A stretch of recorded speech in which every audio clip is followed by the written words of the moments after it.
Morning class morning class ल आज हामी के पढ्छौं रे relation between perimeter and area हामीको परिमिति र क्षेत्रफलको सम्बन्ध के रे परिमिति र क्षेत्रफलको सम्बन्ध ल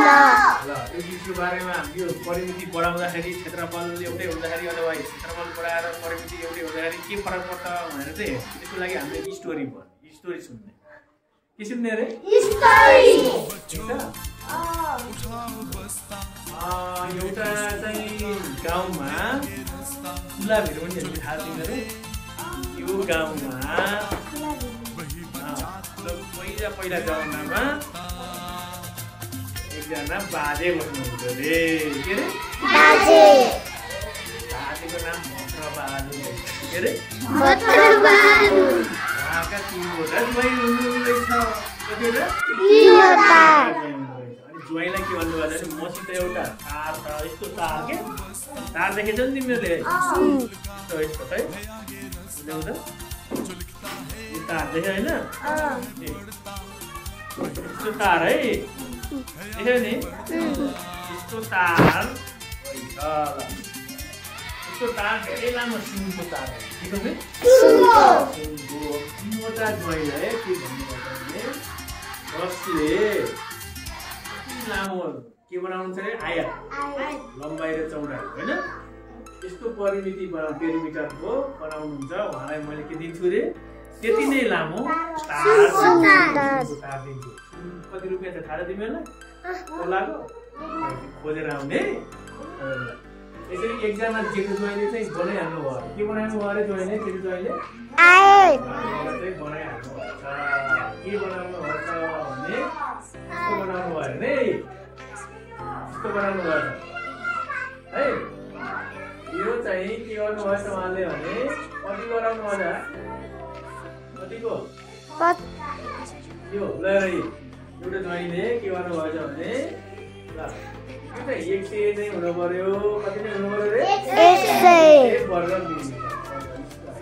क्षेत्रफलको हुनु पर्यो भनेको एरिया चाहिँ यति नै हुनु पर्यो भनेर जेठोले चाहिँ 50 मिटरको लामो बनाउँछु भन्नु भएछ 50 मिटर यो चाहिँ कति भयो रे 50 अब 100 बनाउनु चौडाइ कति राख्नु पर्ला त अब 2 हो 2 मिटर चाहिँ चौडाइ राख्नु पर्छ कति रे 2 मिटर हैन भयो नि 2 मिटर राखेर 2 मिटर राख्नु भएन यति राख्यो भने कति पाउनु भयो त पेरिमिटर कति लामो तार पाउनु होला भन्ने त 104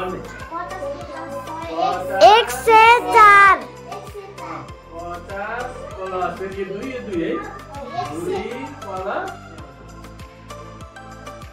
अब 5000 मिटर माथि राखे पछाडि यहाँ 0.01 मिटर हुने भयो हैन यो 100 मिटर स्क्वायर नै चाहियो क्षेत्रफल हैन त्यही र कुन ज्वाइँ रे यो कुन ज्वाइँ रे हो कान्छो ज्वाइँको चाहिँ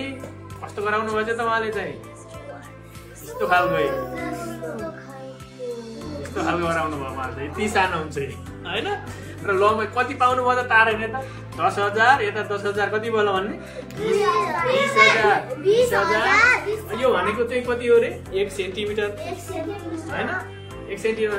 2 सेन्टिमिटर 20000 कति लामो तार पाउनु होला भने 200.02 भएन यति मिटर तार कान्छो ज्वाइँले पाउनु भएछ कुरो बुझ्यो त्यही र के हुँदो रहेछ त हाम्रो क्षेत्रफल जति एउटै राखे पनि अनि यो पेरिमिटर जति बढाए पनि के हुँदो रहेछ केही असर हुँदैन रहेछ केमा क्षेत्रफलमा कुरो बुझ्यो हैन क्षेत्रफल जति ठुलो होला नि परिमितिमा नगर्ने परिमिति बढाउँदा घटाउँदा के हुँदो रहेछ क्षेत्रफल एउटै हुन रहेछ कुरो बुझ्यो कुन ज्वाइँले धेरै पाउनु भयो अरे कहाँको कथा अरे यो गुलाब हिरमुनी भन्ने गाउँको कसको कुन बाजेको नाम रे भद्रबहादुर कतिवटा ज्वाइँ हुनु रहेछ अरे एउटा ज्वाइँले एउटाले कति पाउनु भयो अरे 104 मिटर अर्कोले 202 मिटर तारले 20000 मिटर तार पाउनु भएछ है र हामीले के गर्नुपर्छ रे दिमाग लाउन पर्ने रहेछ बुद्धिला पासा भन्नु होइन बुझियो ल थ्याङ्क यू भन्ने ल Thank you.